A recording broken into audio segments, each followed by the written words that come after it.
Hi everyone, it's Raxxanax. The Abattoir of Zir is about to be unleashed in Diablo 4, and our build experts over at maxroll have been meticulously updating their builds to give you the best possible time in Diablo 4's new endgame content. You want to stomp enemies with the raw force of a barbarian or let nature take care of the job on a druid? Doesn't matter what archetype you're looking for, we have you covered. Here are our best picks for the Abattoir of Zir. The Hammer of the Ancients Barbarian. Get ready to smash because this build is a force to be reckoned with. Why is the Hammer of the Ancients Barbarian one of the best choices overall for the Abattoir of Zir?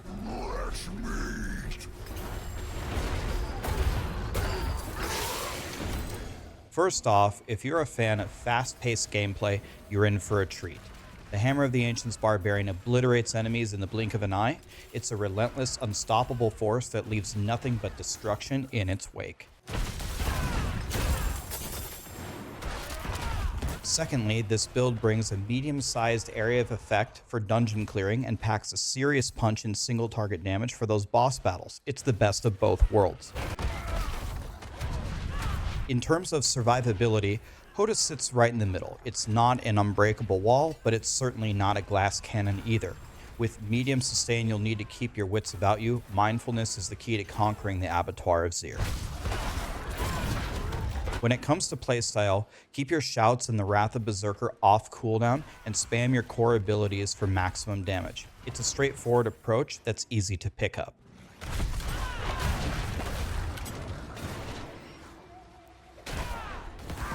Brace yourself, because this is one of the highest DPS builds in the game. What's the best part? You can afford to beef up your defenses without sacrificing that top tier damage. It's a win-win situation.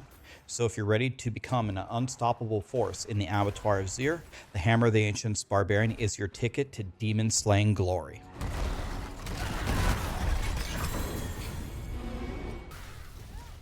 The Ball Lightning Sorcerer. When it comes to Sorcerer in Abattoir of Zir, there is one build that stands head and shoulders above all the rest: Ball Lightning. In Season 3 patch, developers did what is commonly referred to as a little trolling and added a 0 to the damage of Ball Lightning. This one little change instantly made Ball Lightning at least 5 times stronger than any other Sorcerer build, and the rest is history. If you've seen a Ball Lightning Sorcerer already, you'd know that it's an absurdly powerful build that can instantly evaporate anything from elites to bosses, even in tier 100 Nightmare dungeons. But it doesn't stop there. The build gets even better when enemies don't instantly fall over, and that happens for 2 reasons. First of all, Ball Lightning deals damage over its 5-second duration, so during the first 5 seconds of the fight, you constantly increase your DPS as you add more and more balls to your ring. If the fight is instead over after just 2 seconds, then you only see like 20% of Ball Lightning's full potential. The second reason is because in prolonged fights, you can actually make use of Ball Lightning enchantment, spawn even more Ball Lightnings, and it gets especially crazy against multiple enemies because it's a lucky hit and it scales with the number of targets. But with that being said, Ball Lightning is still very good in single target scenarios, just as long as you can get right on top of your enemies to let all your balls deal damage to them at the same time. This is also a major downside of Ball Lightning build. This is completely melee build. You have to be in melee range. In fact, you have to be right on top of your enemies. So there's very little room for any smart play or finesse. You just have to go in and stat check your enemies and see who out DPSs who. Now, the good news is that this build, apart from having very high damage, also is about as tanky as Sorcerer can be, with tons of damage reduction and barriers. The problem with that is that in order to activate all these barriers, you have to spam all your spells all the time. That gives you a Ball Lightning, 5 more buttons, and then also Evade, which gives you mana and Unstoppable with Metamorphosis when playing power. This build is very strong, and it's perfect for Abattoir of Zir with its absolutely ridiculous damage and highly sophisticated bulldozer playstyle. The Upheaval Barbarian.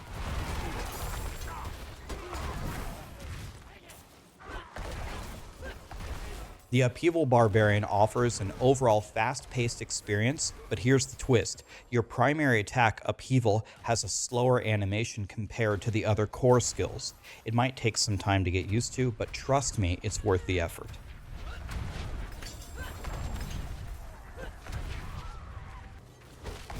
Need versatility? Look no further. With a medium-sized cone-shaped area of effect for dungeon clearing and potent single-target damage against bosses, the Upheaval Barbarian packs a punch in any situation.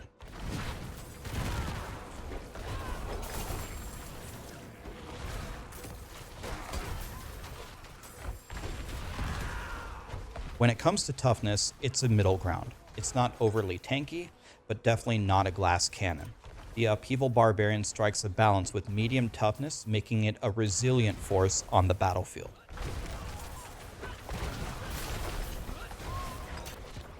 Keep your shouts and Wrath of the Berserker off cooldown and spam your core abilities for damage. But here's the catch.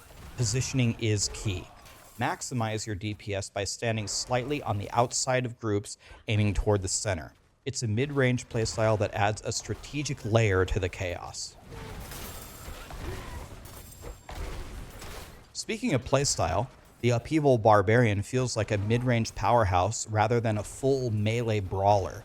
It's a unique take on Barbarian gameplay, offering a fresh perspective on the chaos of battle.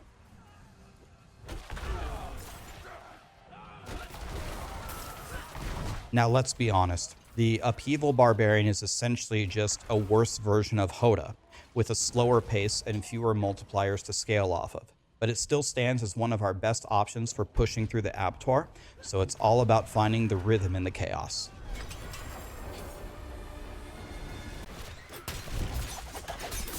The Twisting Blades Rogue. Hi everyone and welcome to this Abattoir of Zir Rogue build showcase for the Twisting Blades Rogue. Twisting Blades has been the dominant rogue meta ever since the launch of the game, and in Abattoir of Zir this is no exception.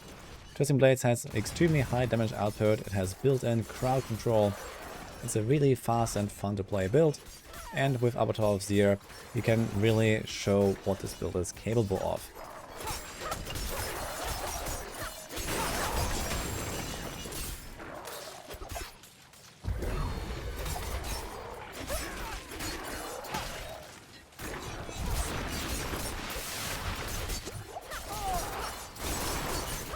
Insane amounts of poison damage. With the Blade Dancer producing those spinny blades every time you use the skill, you can deliver millions and even dozens of millions of damage poison ticks with poison imbuement on this build.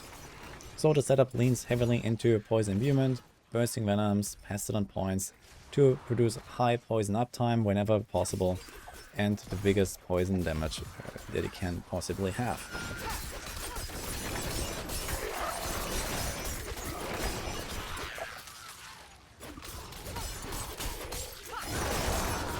A Season 2 special is that this setup uses combo points because of the Tybalt's Will bug, allowing you to get up to 22 combo points when you have this unique pair of pants equipped, and together with Condemnation you can immediately fill up all of these combo points when you get lucky with one of your puncture attacks, so they can get devastating damage output.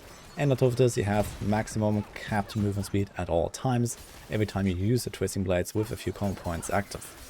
So you are highly mobile. There's also dash and shadow step in the build, and to top it off you have a smoke grenade to immediately disable any danger that you come across. So this makes the build fairly safe because of the high amounts of crowd control, and then you can do your work with poison imbuements. On top of this, with the bursting venoms in the build, you try to trigger those poison puddles on the ground and stand in them to deliver the most damage.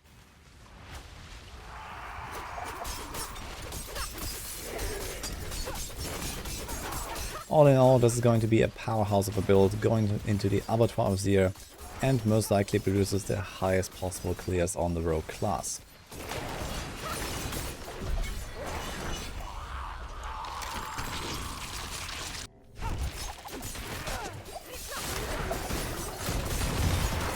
The Penetrating Shot Rogue.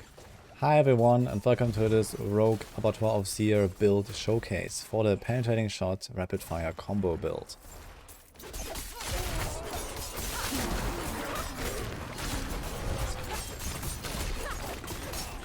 I believe this is going to be one of the best builds possible for the Rogue in Abattoir of Zir, alongside Twisting Blades and maybe Rapid Fire.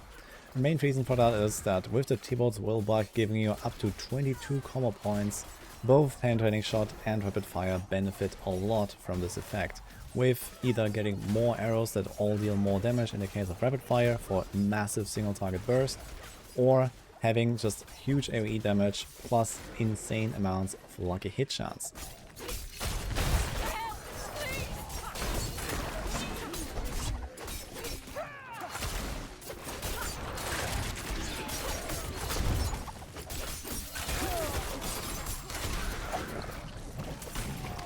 With penetrating shot, it can reach a lucky hit value of over 1000%, effectively triggering every single effect that you can have in the game automatically with no conditions attached almost. And this makes it really strong for effects like Bursting Venoms.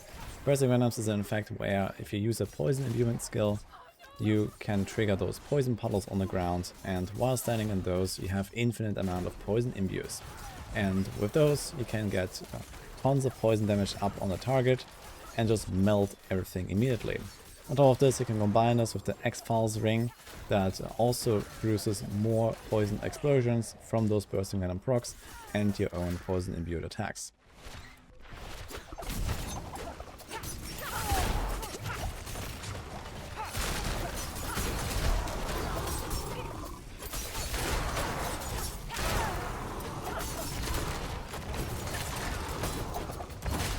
Compared to other rogue builds, you also have the advantage that you can play at range, so you can stay at a safe distance in tough fights, and you also have tons of extra damage reduction, using the Umbrous aspect that gives you Dark Shrouds, that effectively gives you full protection every time you shoot your penetrating shot because of this insane lucky hit value, and you also have other crowd control effects like damage reduction from slowed enemies, which is easy to trigger with penetrating shot itself.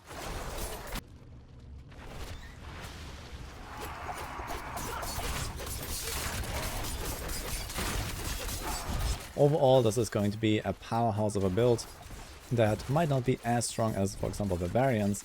However, I think will hold up its weight in the Abattoir of Zir and push quite far.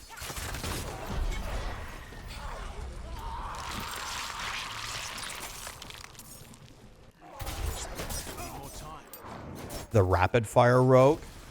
Sup, world? What we have here is unlike any other build. Ranged builds in general, specifically on rogue, are quite the rarity, and I present to you just that.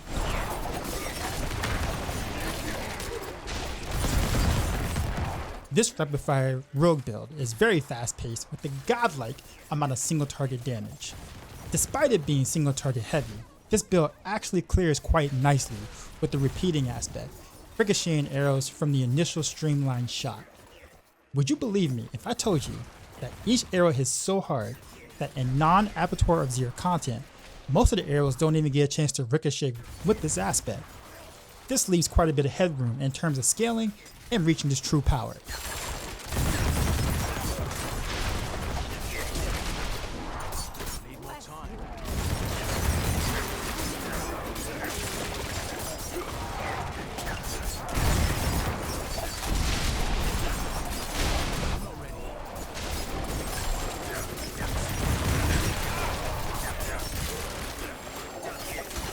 To unleash this true power will be based on the individual piloting this build, as the positioning necessary, map awareness, multitasking, the skill rotations can be quite daunting with the many buttons required. Make no mistake though, while the fast-paced nature of this build can be dangerous, it is well worth the effort, sniping helpless monsters from any angle you please.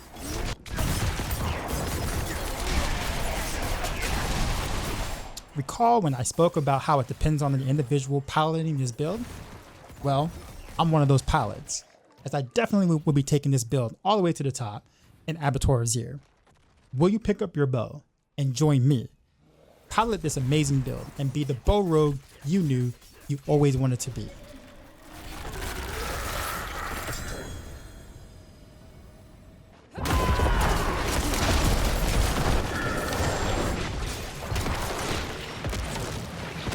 The Infimist When considering what Necromancer build to bring to the challenges of Abattoir Of Zir, there's one build that rises to the top, one that just stands head and shoulders above the rest, and that's the Infimist Necromancer. This darkness skill corpse explosion machine has so many tools at its disposal, not to mention complete immunity to damage, and even when you are not completely immune, effectively immune to all forms of damage by overstacking huge amounts of barrier generation, but it deals incredible amounts of damage to density, able to spread its damage out against near infinite amounts of targets, where the only final multiplier of how much damage you can do is how many baddies you can get stepping on all of your damage over time effects. But not only that, it allows you to focus fire, stacking all of these overlapping damage over time abilities to be able to proc the X-Falls ring, a huge tool for being able to output a massive amount of critical strike damage in the millions, even against the tankiest of bosses. Speeding through huge densities of monsters is a breeze, with the Ring of Sacrilege's soul and explosive mist aspect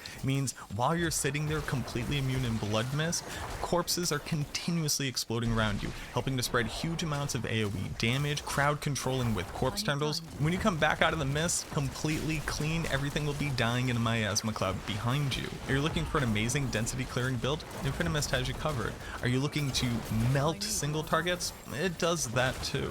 The Infimist Necromancer rewards you from becoming very well acquainted with every single skill on your bar. More actions that you're able to put out per minute, the better the build performs, meaning that the skill cap is incredibly high and rewards players for understanding all the various nuances, nitty-gritty details, and different strategies that you need to employ depending on what monster is facing you down the barrel. What it doesn't have in pure boss kill speed, it absolutely makes up for in ease of gameplay, rewarding of skill cap, huge density destroying potential, along with the ability to really mix and match your gear and find the perfect tuning of items that you're going to need to walk in and demolish the content. I'm positive that when the dust settles and the sky's clear, Infimist is going to be standing at top as one of the best builds to ever take on the challenge of Abattoir Of Zir.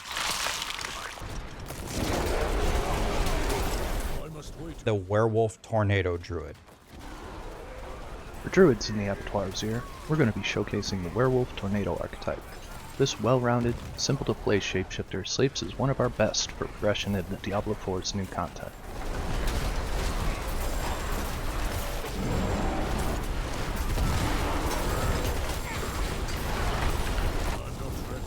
This build revolves around Grizzly Rage to actively and passively increase its damage, massively reduce its spirit cost, and gain bonus movement speed and healing.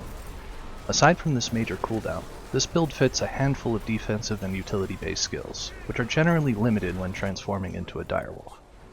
And then there's the tornadoes. So many tornadoes. You can cast tornadoes at any range and they will ultimately find their way thanks to Storm Chaser's aspect, but we prefer a close-range playstyle to improve their time to target and time spent dealing damage. Be sure to reposition yourself frequently to improve your DPS.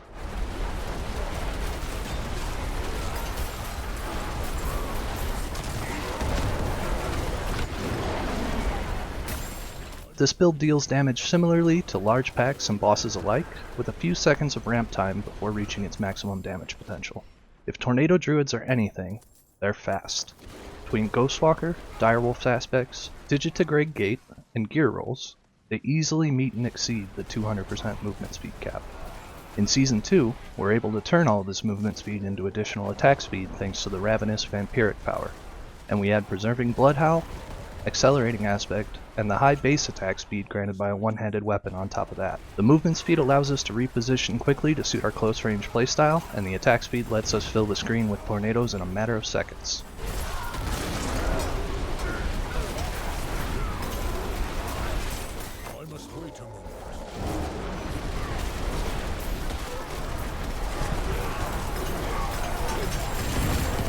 Out of the box, this build is plenty tanky, and I've actually spent a healthy amount of time this season looking for ways to remove defense for additional damage in the face of the Rampaging Werebeast and Critical Strike nerfs introduced at the start of Season 2. But what will really strike you is the recovery. Direwolf aspect grants 10% max HP per kill, the Undying Vampiric power and Circle of Life passive each grant 3% life per tornado cast, and we cast a lot, and we have a manual 30% heal available in Bloodhowl. This means if you can take a hit, you can almost definitely recover from it. All in all, though Tornado Druid is set to take a healthy bite out of Zir's minions. It may be limited in the highest tiers as it caps out on its damage, but it's certainly one of the best options available to Druids. We wish you the best of luck and fun in the Abattoir of Zir. Check out our guides in the video's description, and we'll see you in the next one, Nephilim.